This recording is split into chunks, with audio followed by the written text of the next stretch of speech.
Hello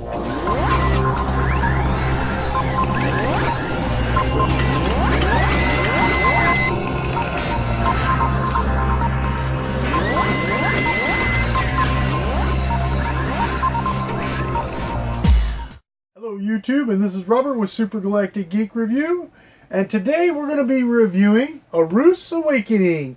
We got this in our Geek Fuel box for the August 2015 box, and we're going to go ahead and play it, see what we think of the game. Then we're going to give you our geek rating. So, let's go check it out. After eons of endless battles between the four brothers, dawn, day, dusk, and night, with these unending conflicts never yielding a victor, finally the deities decided to negotiate peace. An agreement was struck where in turns one would rule over the entire mortal lands for a period of time, while the others would lay dormant. The lands prospered like never before, free from the destruction of war, celebrating the fortune of peace. But unfortunately, the slightest deviation from their normal waking order would crumble their whole delicate system. The world was held together with gentle transitions. Dawn returned light back into the world after night had covered it with darkness. Day released the script to pass control to dusk. Yet, even in harmony, protection was desired. Discreetly, one of the four brothers kept hidden a mighty remnant from the war, prepared to call upon his ancient weapon to manage and defend his domain. This is the awakening of Dawn's champion, Aaru.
Okay, that was pretty good for the first 5 levels.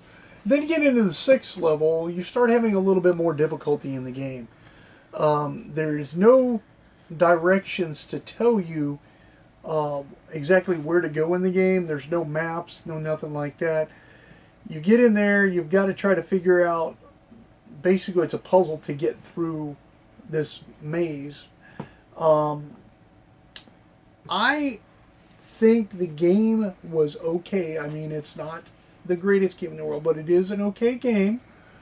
It does have its up points.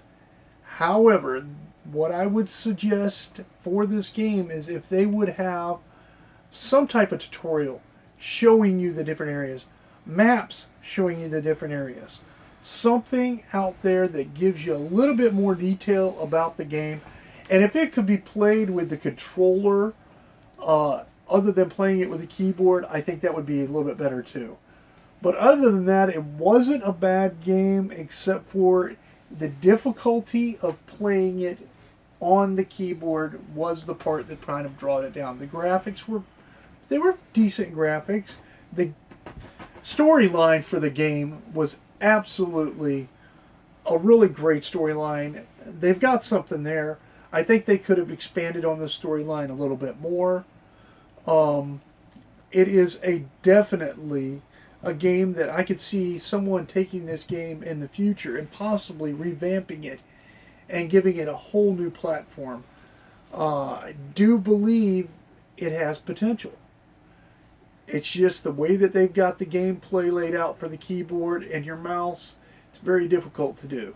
And I've had someone else come in and try to play it also, and that plays games constantly. And he had the same comment. This is very difficult to do.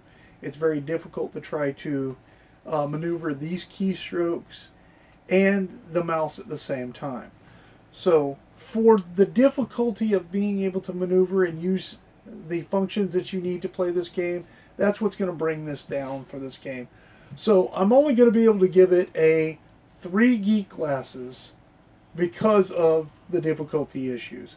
Other than that, the graphics, the storyline, you're on track. So I do believe that it is, trying to see the name of the game, Juminox, I believe is the name of the company that made this.